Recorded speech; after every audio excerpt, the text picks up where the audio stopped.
Hello, and welcome to another episode of Boundless Body Radio. I'm your host, Casey Ruff, and today we have another amazing guest to introduce to you now. Dr. Ann Childers, an Air Force veteran, is a child and adult trained psychiatric physician with a special interest in regaining the physical and mental health of children, adolescents, and adults. Also known as Dr. Ann, she helps her patients through standard psychiatric care integrated with principles of nutrition and sleep. Dr. Childers published a number of textbook chapters, among them, Nutritional Aspects of Psychiatry, for Child and Adolescent Psychiatry, The Essentials. As a member of the American Psychiatric Association, the American Medical Association, the Nutrition and Metabolism Society, Obesity Medicine Association, and fellow of the American Psychiatric Association, Dr. Childers welcomes those who desire an integrative approach to psychiatric care, sleep, and metabolism management. Dr. Ann, it's such an honor to welcome you to Boundless Body Radio. Oh, it is my pleasure. Thank you so much for inviting me, Casey. Absolutely. It's just an honor to have you. How many lives have you lived? Too numerous to count. Oh, my goodness. I started out in bookkeeping and was a lousy bookkeeper, got fired there. Lost several jobs before I finally decided to go to college. I thought maybe college will save me. I was just not very good. There's some things I'm really good at and some things I'm not. And I found out early what I wasn't good at. I became a dog trainer, was a dog trainer for 14 years, and I had a radio show, a local radio show in Portland, Oregon on KXL called Pet Projects for about 5 years. Let's see. And we were seeing at our peak, we were seeing 200 to 300 dogs a week. Wow. In 5 facilities. Yeah. So it was quite the operation in Beaverton, Oregon. And then, but also in the Portland Metro. And then I learned a lot about behavior there and decided that I wanted to do child and adolescent psychiatry, which sounds like a big leap. But I felt like I was really primed for it because I had been working with dog parents and dogs. And the thing I noticed in dog training is how the well-nourished dogs were ready to learn. Yeah. They were fantastic. That's so interesting. You talk about, I've heard you talk about like their coats and their noses and all kinds of stuff. That's so fascinating. Mm-hmm. Wow. And I thought, why don't we look at people that way? And I think we used to probably in the early 1900s when we didn't have many ways of diagnosing people. We didn't have the volume of scientific knowledge that we have now. People would look at the tongue, they'd look at the hair, they look at the nails, all these things that we look at in dogs now, especially show dogs. But I think we should all be show people. I think we should get ourselves in top shape so that we actually feel good and look good. And I found that nutrition made a huge difference in my life as well as in the lives of my canine friends. And then I went to medical school, realized pretty quick that I wasn't going to be able to pay for it. So joined the Air Force. And that turned out to be a good move for me. I got training there. I went on to do a fellowship at Tripler Army Medical Center under Dr. Lee, who was our fellowship director. And then shipped out from there to Germany, where I spent a few years and where my health totally deteriorated. And then after I became a civilian, I went on this journey to try to figure out what had happened and how I could improve my health. And that's what started this whole thing. Well, my notes here say that you were also in the rodeo as a bull rider. It says you have been to Mars 3 times. What am I missing? What else have you done? Those were mild exaggerations. Well, this is great. I'm excited to talk to you about all of that. If we get to talk about meat and dogs and sleep, those are like 3 of my favorite things. So that's great. Before we leave the dog section, I found this really interesting. I learned this a few years ago, and I want to make sure I'm correct on this. It seems like, since we kind of evolved from, maybe chimps or that family, that we would have a similar digestive system to a lot of them, and we really kind of don't. And it turns out that our digestive system is the most similar to a dog's. Is that correct?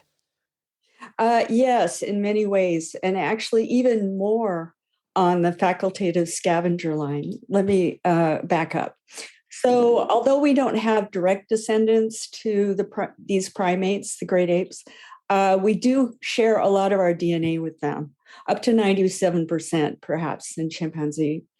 But if you look at the gut, if you look at basically the relative gut volume, which is the amount of space any organ takes up in the abdominal cavity, which is below your lungs and above your pelvic bones, then you see that for us and our nearest DNA relatives, stomach is probably takes up about the same amount of room.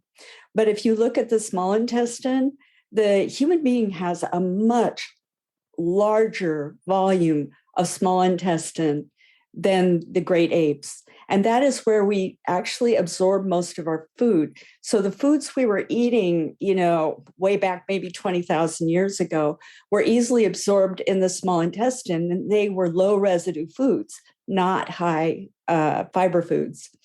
And then among the great apes, their digestion takes place in a way of fermentation. Their gut microbiome actually has all types of single-celled organisms that can break down cellulose, and humans can't. We just can't do it. In fact, we can't do it any better than a dog or cat. And so much of their digestion takes place way back in the colon. So they have lots of colon compared to us. We just don't have as much. And so why are we able to eat plants? How can we have a plant-based diet? Because we learned how to break down the cellulose outside of the body, because we can't do it in our bodies. We've learned how to cook it. We puree it. We do all kinds of things with vegetables that pre-digest them before we get them.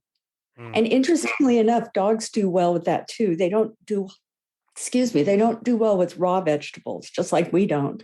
But they do very well with cooked vegetables, which is why we can actually feed them that. They followed us through agriculture, which started probably about 20,000 years ago. And so made some of the same adaptations that we did to agriculture so that they could eat a lot of the same foods. But at base, they're carnivores. And I would say, and a lot of anthropologists agree with me, that humans are also carnivores. But what we've done is we've learned to adapt plants to ourselves. So if you go far north into the North Pole, what you'll see is tribes of people and clans and small groups, family groups, who are totally carnivorous. But if you go toward the equator, you find more inclusion of plants, but these plants are included very carefully. For example, cassava is poisonous unless it's properly prepared. It turns out beans, a lot of the beans that we take for granted in the human diet, especially in the modern diet, also need to be prepared properly. They have to be soaked or sprouted. These sorts of things actually increase the nutrition of these plants and also eliminate a lot of the toxins. People don't think about toxins like in spinach, for example. It's really hard to get the calcium and iron out of spinach that it's holding. It holds back with what are called anti-nutrients. But if it's properly prepared and if things like vinegar are added or butter, we get actually more out of it. So we are not at base plant eaters. We really have to prepare them correctly and dress them up. If you look up in the internet, look for natural toxins in food by the World Health Organization, and you can learn more about how to prepare plants so that they can do you more good. Wow.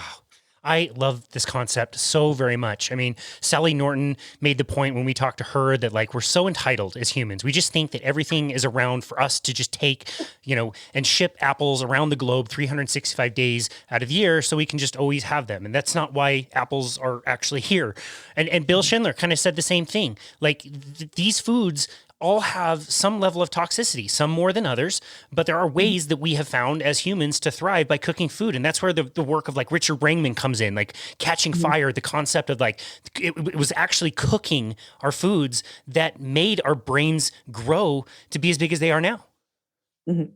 Yes. And it's really interesting when you watch, what should I say, indigenous people like in Australia. One of the things I noticed is the reason that they would throw maybe a wallaby or kangaroo on the fire was mostly to get the skin off quickly. They weren't that interested in cooking it completely, except in modern times when we have more diseases. But plants absolutely had to hit the fire or had to be prepared in some way. For example, fermentation. Pickles are fermented. Well, remember I said that the great apes ferment plants in their gut? Yes, they're doing inside what we do outside in a jar. Mm. And actually, that's the best way to get the most out of a plant is to pickle it. So your sauerkraut, your pickles, your pickled beets, all of those are beautifully broken down. And the sugars have been reduced in them because a lot of the single-celled organisms have eaten it up. Wow. So interesting. I love that. I would love to go back to your story to just discuss, like you mentioned your health going downhill. What exactly was going on with you and what did you learn along the way and what were some of the turning points? Wow. Well, in medical school, I learned that we should all eat a low-fat, high-carbohydrate diet. And so I really took that to heart. In fact, I tend to do everything big. So I did it big. I had virtually no fats in my diet. And I didn't realize the price I was starting to pay. And then when I got into the Air Force, sometime later in my Air Force career, which was about 8.5 years long, I started feeling the effects of having eaten this way. And it got to the point where I craved sugar like a mad woman. It was just nuts. In fact, it was about all I could keep on my stomach because by this time my stomach was pretty wrecked. What I didn't know is I have a connective tissue disorder called Ehlers-Danlos. It's a joint hypermobility disorder, and you can see I can really, really, really bend my finger here, right? There are a lot of people in your audience who have this and probably don't know they have it, or they have some kind of joint hypermobility spectrum. And what I've read since is that if you have this, you especially need high quality nutrition, no bite wasted. And here I was wasting my bites on Easter candy and Christmas candy and whatever I could get my hands on that was quick energy. And I wasn't sleeping, and my bones were pretty soon osteoporosis at age 45 is no joke. Wow. And it was here. What else? My teeth started moving around. And I was told I'd probably lose some of my lower teeth because of the hypermobility of those teeth. And that was from malnutrition. And I was grinding my teeth. And as a civilian, I started getting weaker. I was spending evenings in bed, weekends in bed. I do not do that anymore. I can't even imagine it now. But I think it was, and I had migraine headaches, horrible migraines. My last one was in 2004. Anyway, and that was about the time I had actually started this journey. And I started it with Weston A. Price Foundation. And while I can't say I agree with everything they do, they are so solid on nutrition and proper preparation of plants. And some of these things, they have done a world of good for nutrition in America, and I'm grateful to them. So basically, they got the fats back in my diet. And I started actually going to farms and getting fresh milk right from the cow. And it was just loaded with cream. These were big Jersey cows. These are the cheese cows, right? Cheese cows are great. Anyway, and they're gorgeous. Anyway, so tasty, tasty milk. And the cream would come to the top, and it'd be about this much out of a mason jar, and then I pour some of that in my coffee and I put it everywhere. And I started feeling better. It was crazy how much better I felt. And then I started fermenting it. Remember that thing, ferment? And that draws down on the carbohydrates in the milk, and it actually increases the available nutrition. It made it easy for me to digest. And to this day, I still make my own kefir. Let's see, what else? Meat. They taught me not to be afraid of meat. Meat, fish, eggs, poultry, all with their fats.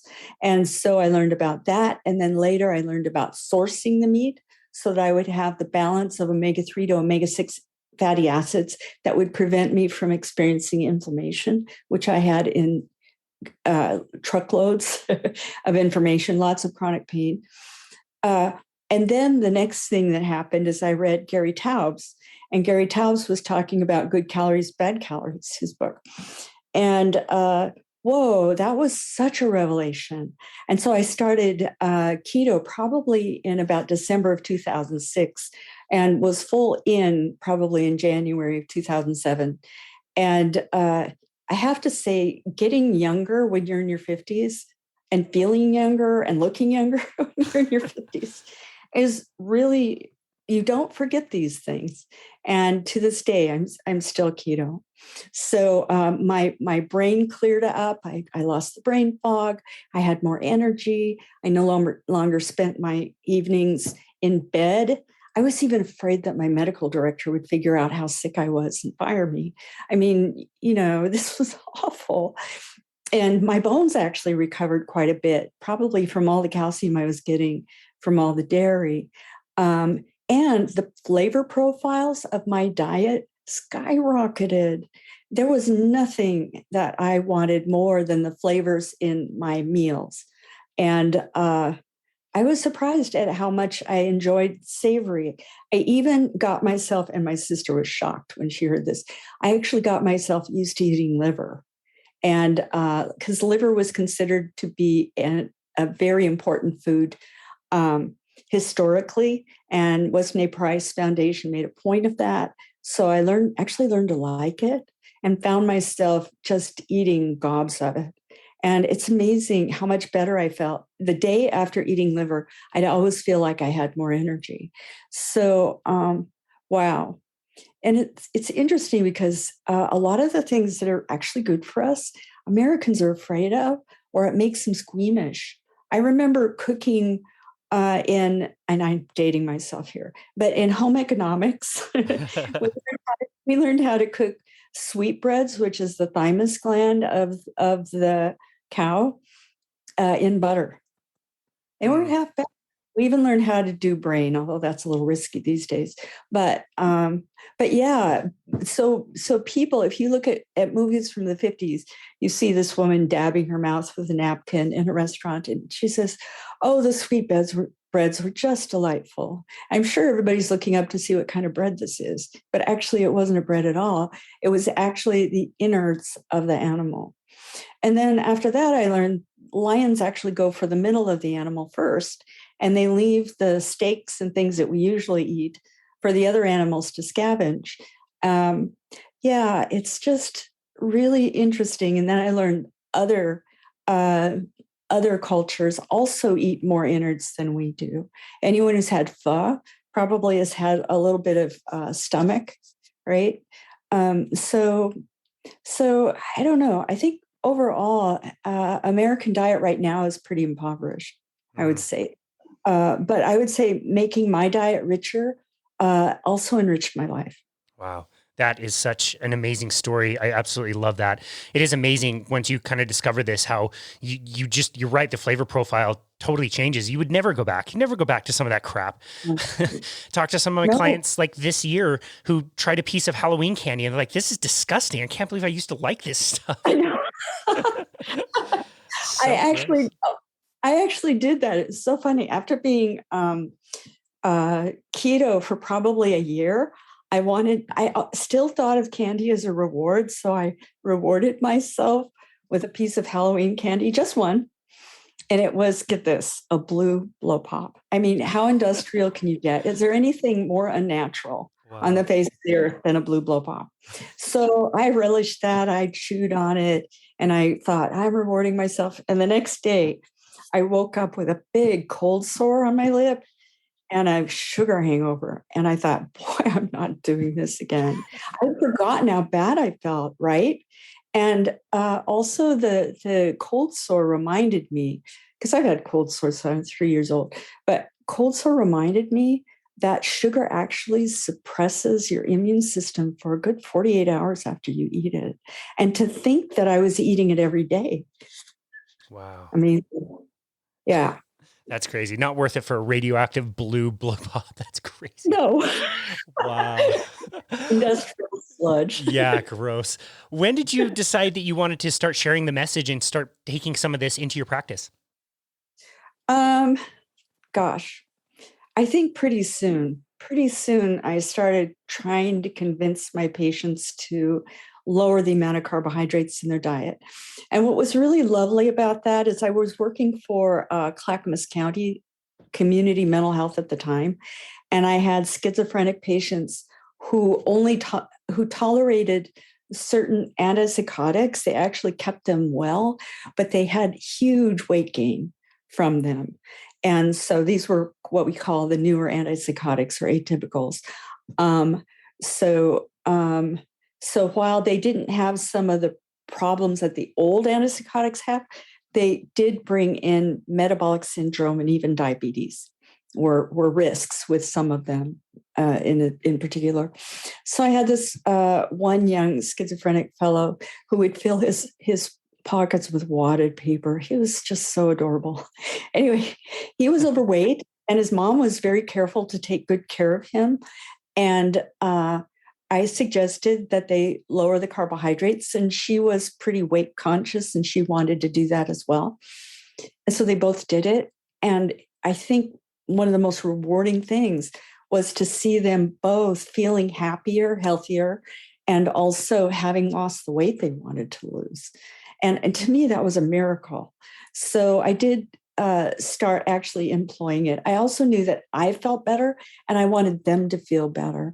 So I started suggesting it. And I think my suggestions have evolved over the last 20 years, although I've only been keto for about 15, but I would say over the last 15 years, these suggestions have evolved to saying, eat a keto breakfast. And actually, those of you listening, Men's Health, if you look it up, something about why to ditch carbohydrates at breakfast, they outline every single point that I outline for my patients. So if you want to know what the benefit is of even just starting a keto breakfast, look up the article in Men's Health. That's really good. Wow, that's great. We'll go find that and link that in the show notes. That's awesome. Was anybody talking about nutrition in your world back then, or did you feel like you were kind of on an island by yourself?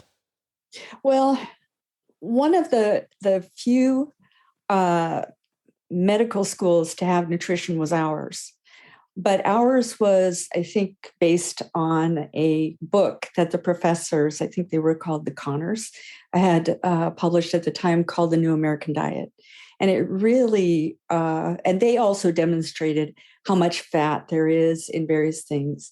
And yes, back then the fat was bad, but that's because it had trans fats in it. So trans fat was I think, the saturated fat that was causing the heart disease. And so later on, I started looking for people who were talking about it. And it was interesting because I came across this 2 articles, but the one that really impacted me, they both did. But the one that really impacted me had a quote from Dr. David Ludwig at Harvard. And it said, "A bowl of cereal is a bowl of sugar." Let that sink in. A bowl of cereal. And we're not talking sweetened cereal. A bowl of cereal is a bowl of sugar. Wow. So I didn't believe it at first. I mean, it just struck me. It just hit me like a bomb. And I'm a doctor. I know all these things. How can that be? And so I started looking into the metabolism of these, especially highly refined carbohydrates like cereals. And lo and behold, yes, a bowl of cereal, a bowl of like cornflakes. By the way, Stanford tested this out on continuous glucose monitors and found the same thing. Amazing, right? A bowl of cereal is a bowl of sugar. Wow. It is. Now keep in mind, those 2 cereals, we did have like the cheaper versions of those cereals around the house as I was growing up, cornflakes and Cheerios. You're right. They weren't that sweetened. Do you know how many tablespoons of like straight up table sugar I would put in my bowls of sugar? Like, me too. 2 or 3 at least. Right? Crazy. Right?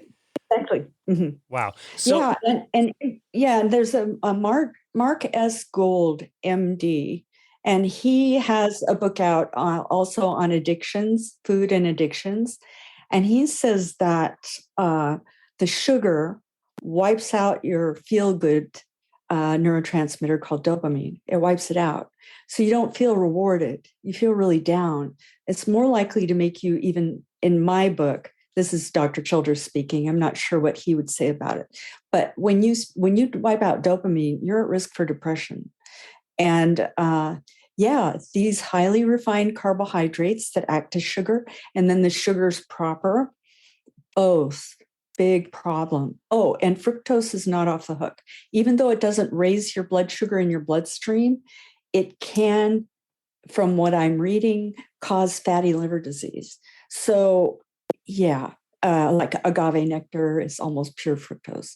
So there are a lot of things being sold to us as healthy, including these cereals. They're not. Mm. Wow. Okay. So I want to take a bit of a deep dive, but maybe we should do like a high level. Let's go over like, okay, you eat sugar. How does it get in the body? How does the body respond? And then the measuring. We talked about continuous glucose monitoring. Let's talk a little bit about that and what we're looking at when we, start using a continuous glucose monitor, or CGM for short. Okay. So if you put on your continuous glucose monitor, and by the way, these are available now for athletes over the counter. So if you go through the web, you can find them. Okay, so if you're really eager to give this a test drive, do. It's an eye opener. Anyway, so the continuous glucose monitor is actually monitoring what we call interstitial fluid, which is just under your skin. And the time from the bloodstream, the time in which the food gets to your bloodstream as glucose to the interstitial monitor is probably 15 to 20 minutes. So don't expect, if you do a finger prick and you look at your glucose monitor, don't expect them to match, because they won't. It'll take a few minutes before the tissue catches up. But other than that, it's almost the same. What's great is once this little gadget is embedded in your skin, it is taking samples like a Dexcom every 5 minutes. I think this 6 is also every 5 minutes, excuse me. And the Abbott Freestyle Libre Pro, or Freestyle Libre, which is the one that's most available to athletes, I believe it's every 15 minutes. In any case, you get to see a trend. It actually produces a graph, and you can see how rapidly your glucose rises when you eat something, and you can see which foods agree with you and which foods don't. It is really an eye-opener. I recommend it that everyone try it for at least 2 weeks. And that's the Abbott usually lasts about 2 weeks. So you can get a lot of knowledge. I used to give them to my patients for free. And I tell you what, they were really educated within 2 weeks. I'd see them after 1 week. We'd look at their graphs. We'd make adjustments. And then I'd see them the next week, and we'd see how much improved those were. Crazy good. Anyway, so I got into those and I started experimenting. And having read what Ludwig said about the cornflakes, I went ahead and I used unsweetened Cheerios. And I think, if I recall, it just ratcheted up my blood sugar, huge spike. It shouldn't go higher than 140 after a meal. This went up to like 176, 178. It was high and rapid. When it came back down again, I think one of the most surprising parts of that particular experiment is that I could not get satisfied with food after that for a couple of days. And my patients and some of my associates who have done this have experienced that as well. It was like two-fisted eating and you still weren't satisfied. And it didn't matter that you were eating keto. Usually like bacon and eggs, that's very filling. I could eat bacon and eggs and I could eat a whole bunch of stuff on top of that because something had happened to my, I guess you could call it appestat, your appetite thermostat or whatever. Anyway, and I talked to Dr. Ludwig about this eventually, and he said, it's part of addiction. He said, it's deep inside your brain and it's part of addiction. That's what happened to you. And that's why you should never eat Cheerios can. Wow. Right? Wow, that's crazy. Well, I'm looking at the Yeah. graph that you sent me right now. It did spike super high and come down really It low. did. For the listener, if you get a chance, there's a movie called Fat Fiction that came out not too long ago, maybe like a year and a half ago, by Jen Eisenhart, who made the movie. And they use continuous glucose monitors, and they do 1 week where they take 3 just kind of random people and they put them on a low carbohydrate, higher fat diet. And these people are like, oh, I feel pretty good. I feel pretty full. I don't need to snack as much. This is great. I'm eating eggs. They're really delicious. They do that for 1 week, and then they do another week where they go back to eating the same stuff that they were before.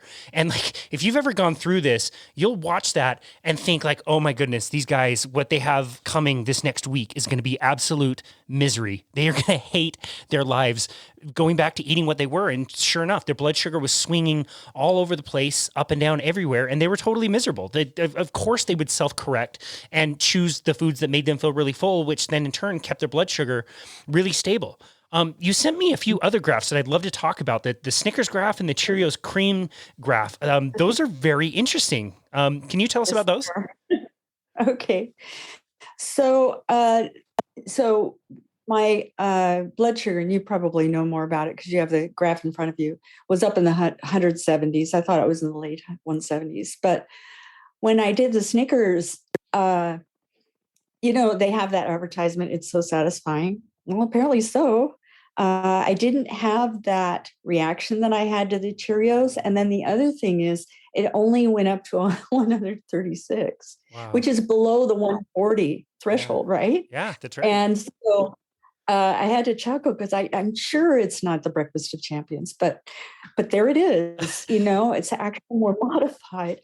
And then I thought about the French. I thought, oh, they must be laughing at us now because all of their desserts are rich in cream, right? Yeah. And they have roux and all of these buttery sauces, And actually, when I took away the skim milk from the Cheerios, so the original Cheerios graph you're looking at is 1 cup of Cheerios plus half cup skim milk.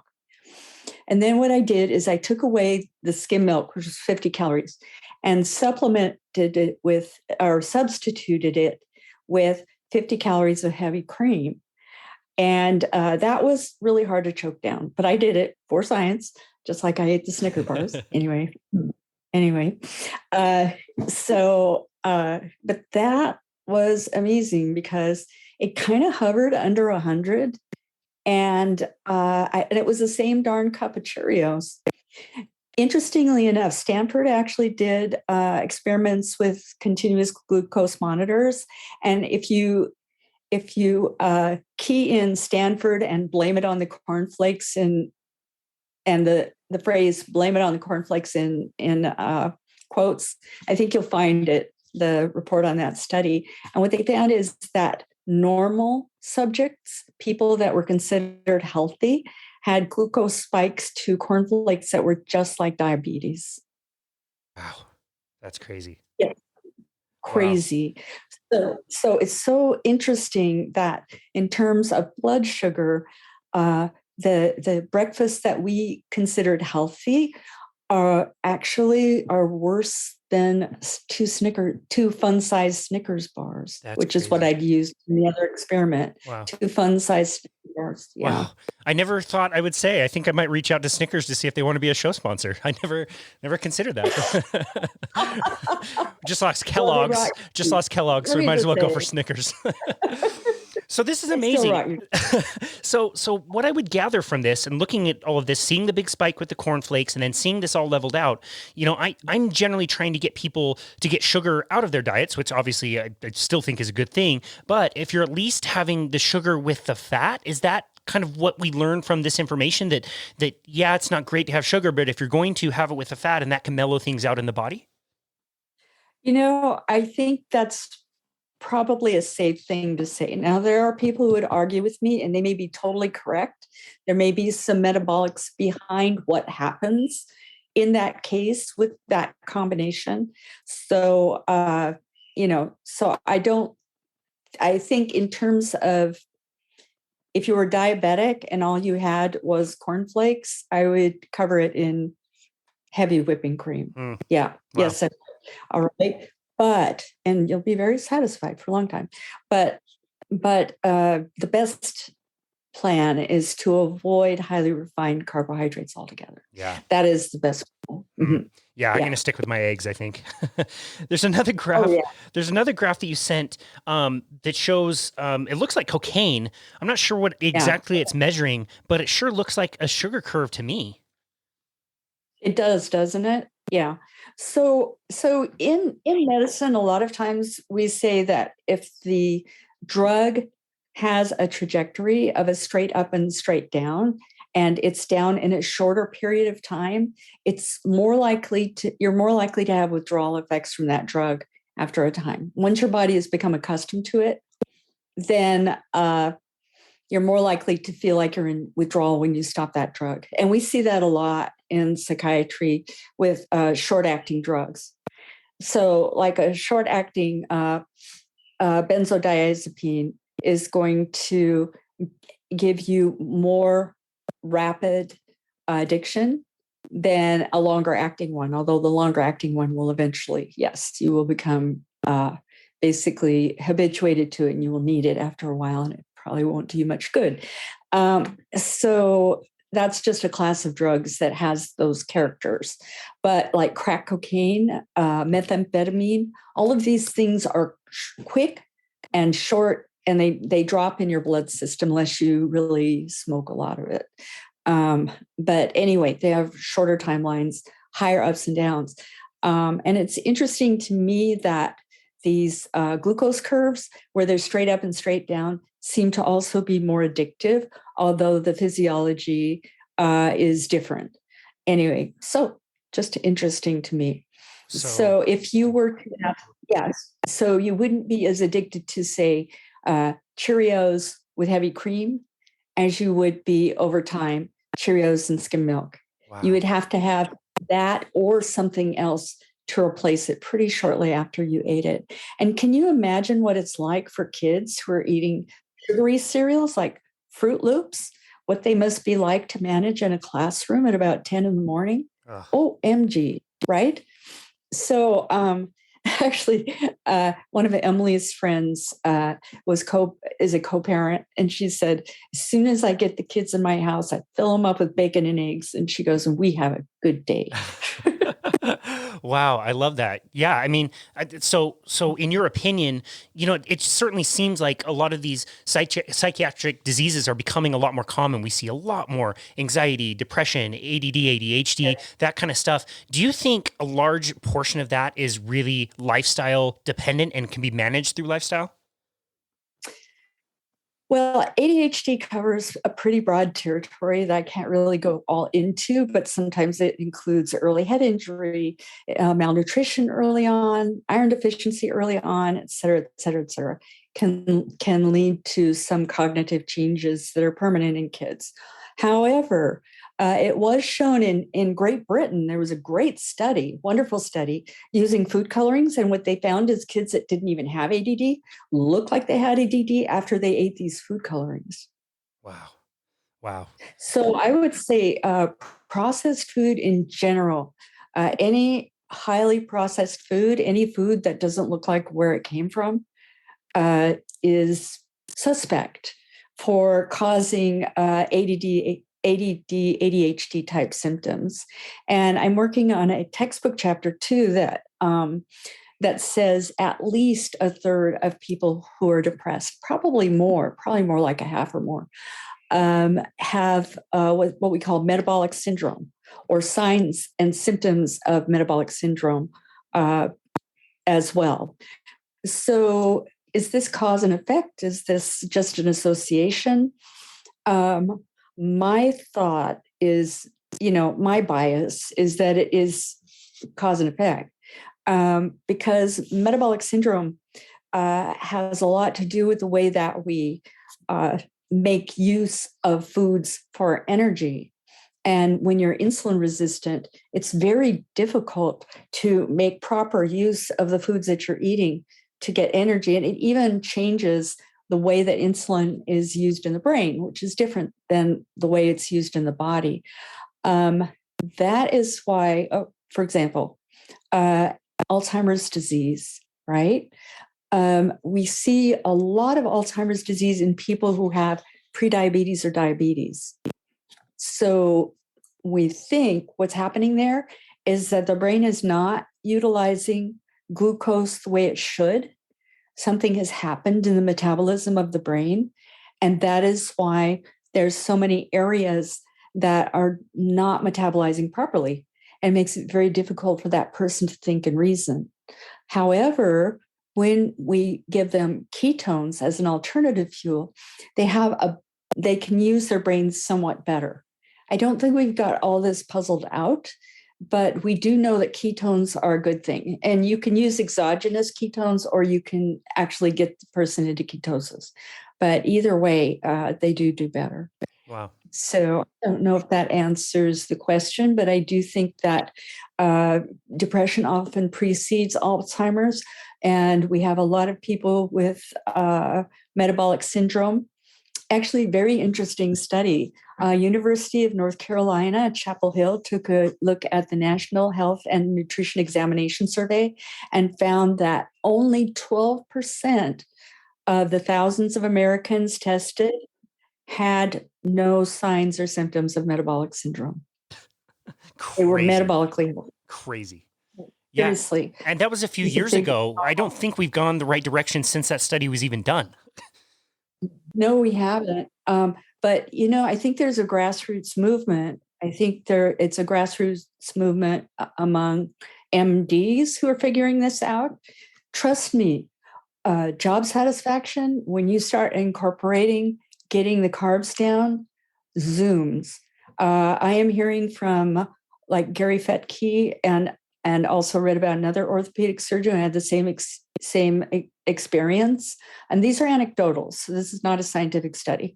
But what they're saying is that if they get these their knee patients off of carbs, they can actually postpone knee surgeries because the pain is not as much of a problem anymore.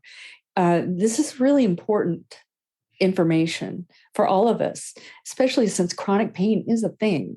So many Americans suffer from that. I have a condition that is marked by chronic pain.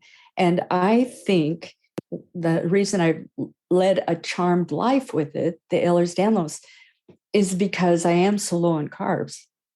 Wow. And that's kind of the work you've done around congenital pain disorder. Is that right? Yeah. I've done very little work, to be very frank and candid, to date, although what I do in the future, I don't know. But with chronic pain disorders, but I do have a lot of patients in my practice who have chronic pain. And always I try to get them to eat that keto breakfast. Because the keto breakfast, what it does is it clears up a lot of brain fog. It satisfies them. They're not thinking about their next meal for the next 4 or 5 hours.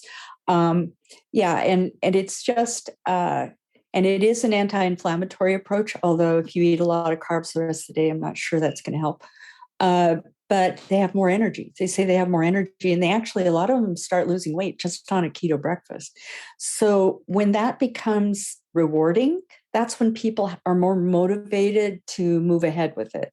And so I have some patients who've gone full on keto, and they say their pain is much reduced. Wow. Yeah, I definitely noticed that anecdotally with some of my clients as well. It's just really motivating to stay on when you feel so great. Why would you not feel great? Like it's not that easy. The food tastes good, totally flips your taste buds. I have to ask you, how did you get so interested in sleep as well?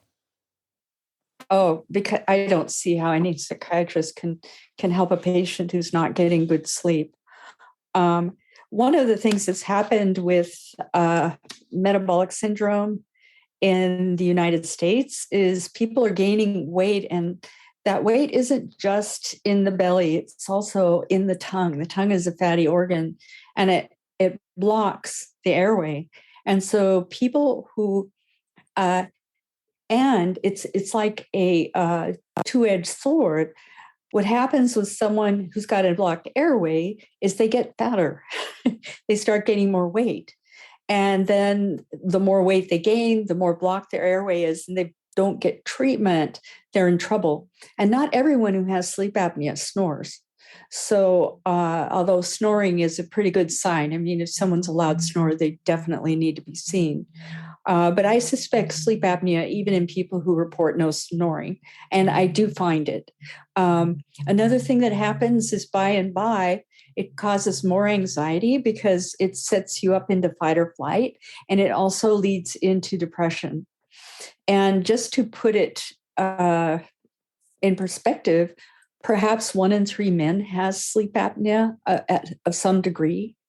And maybe 1 in 5 women, although women are hard to diagnose because we have also different kinds of airway problems that often don't get the notice that loud snoring does. And because it causes metabolic problems, so there we are, we're back to metabolic disorders, and eventually hurts the heart, I'm all about trying to find out how I can get these people asleep. Not only that, but once they do get a restful night's sleep, the brain fog starts to lift. They get there within a year, all of the reversal by getting just a good night's sleep, whether or not you have sleep apnea.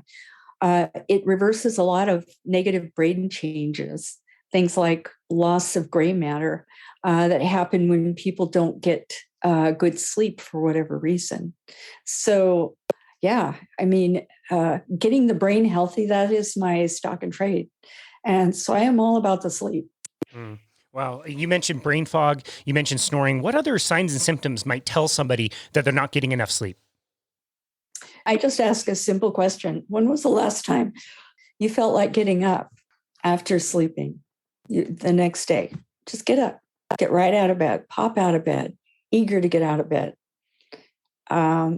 Unless it's terribly cold in the room, you should feel like eager to get out of bed. You should feel restless and energetic and like, yeah, want to get out of bed. All right.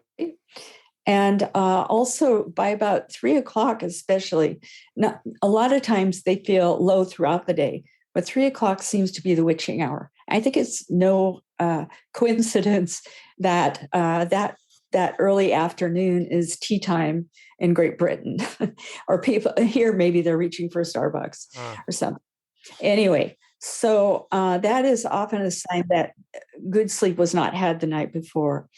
The other thing is fine motor skills suffer. People don't type as fast when they haven't slept well.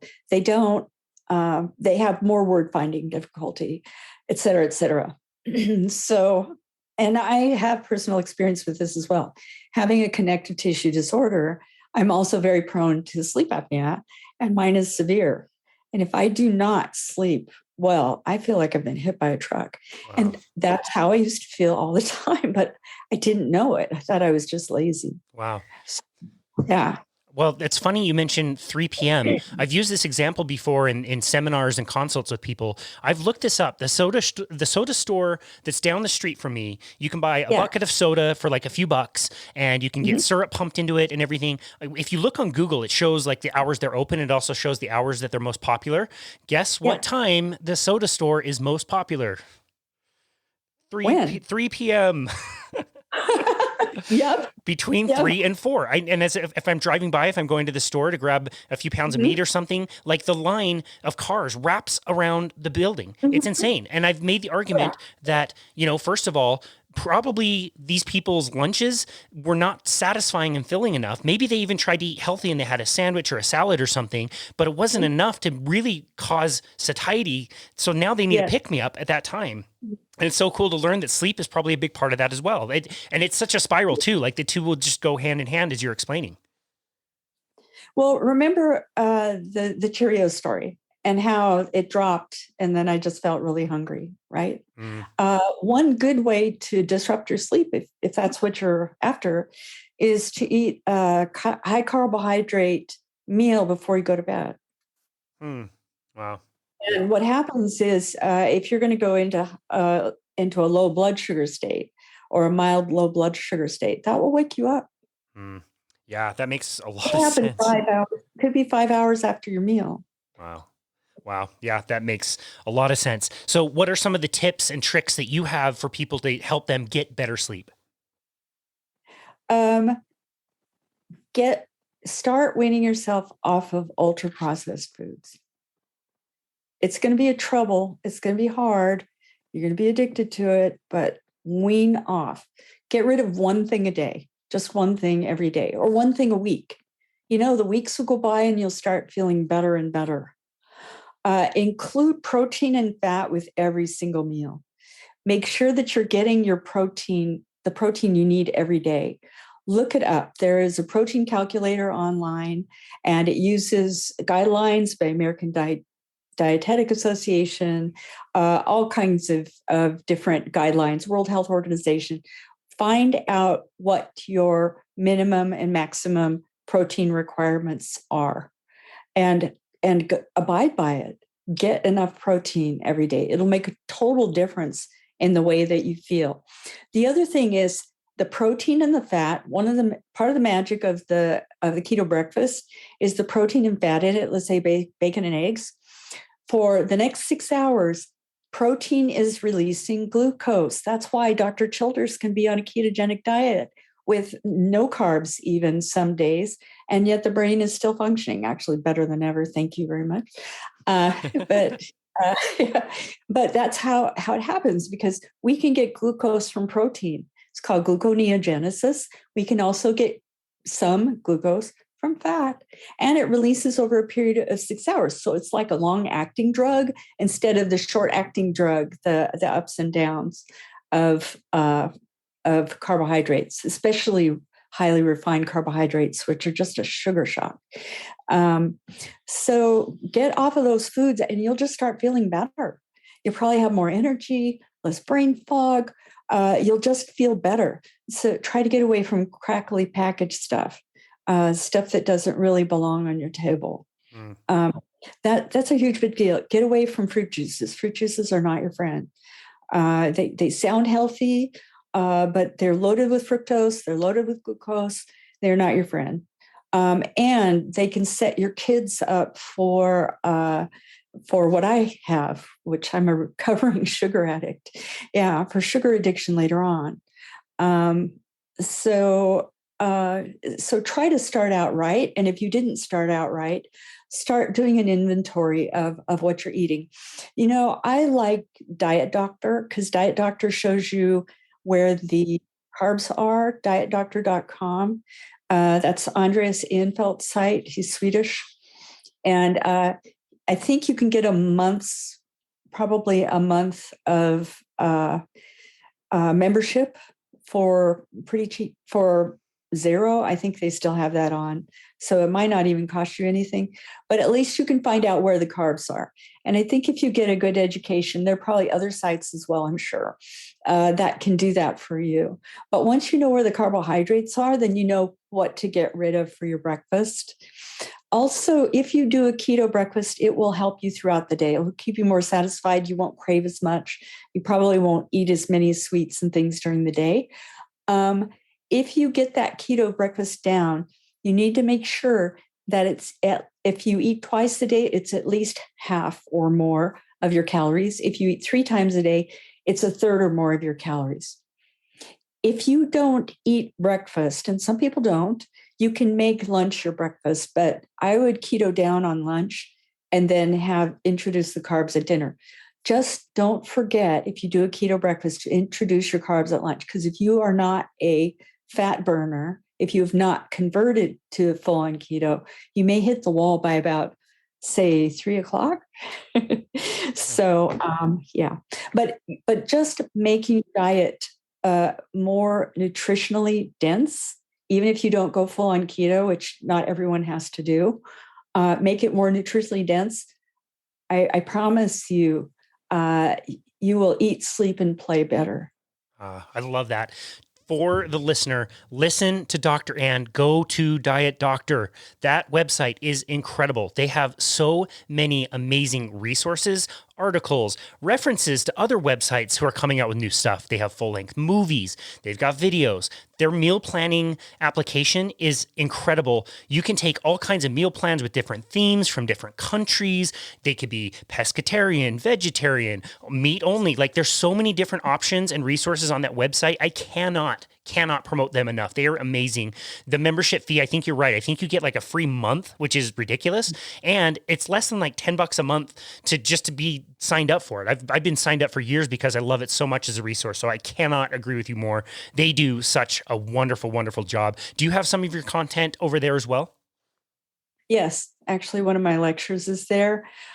It's a Stone Age body, space age diet. Mm-hmm.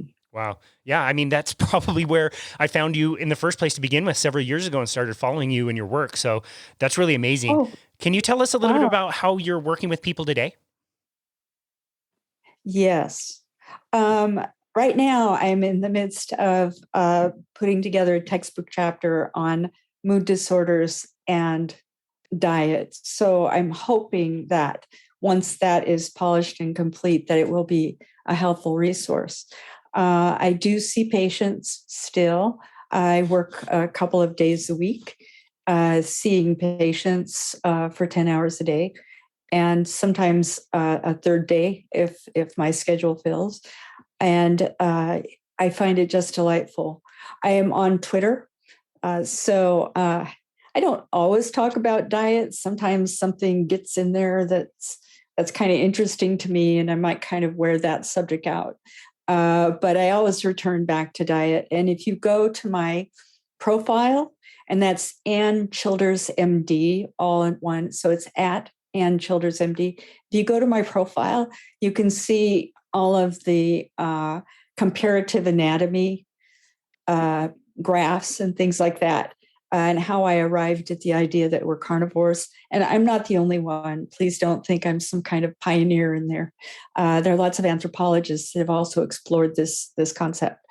But I like the comparative anatomy idea, because if you look at the anatomy and how other animals process foods compared to human, there's just no doubt that we aren't really tooled for a plant-based diet, although we can make it work if we prepare our plants properly.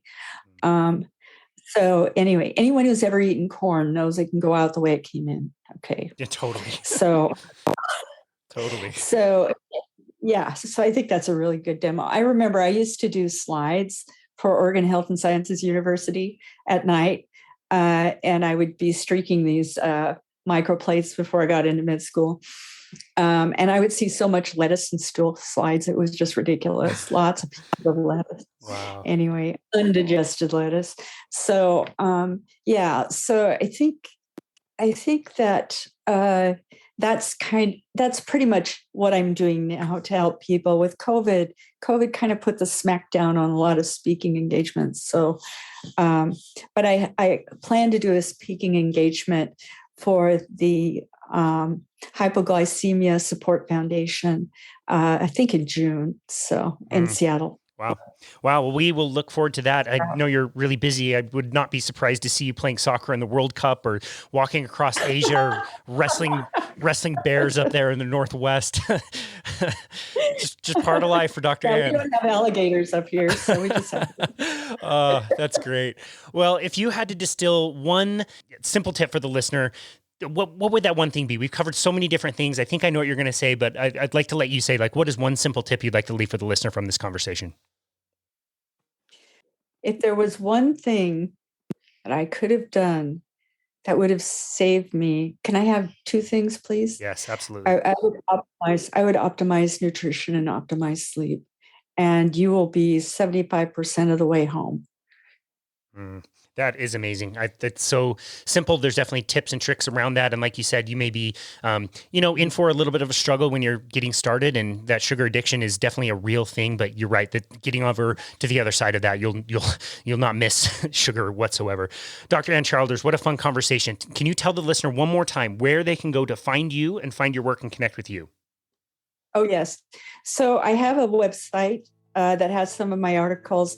Life Balance, LIFEBALANCEN as in Nancy, W stands for Northwest, lifebalancenorthwest.com. You can find information and articles there. I'm also on Twitter at the @ Ann Childers MD, and I call myself Dr. Ann there. So you can find me there for sure. That's amazing. We will link to all of that in the show notes. Dr. Ann, what an amazing and fun and interesting and really funny conversation. I love talking to you. I love listening to your content. You have a way of making things really light, even though they're very important and very serious. And I really think it will be a grassroots movement, like you said, and reach a lot of people and hopefully help them through better health and not have to suffer through some of the things that you have had to suffer through.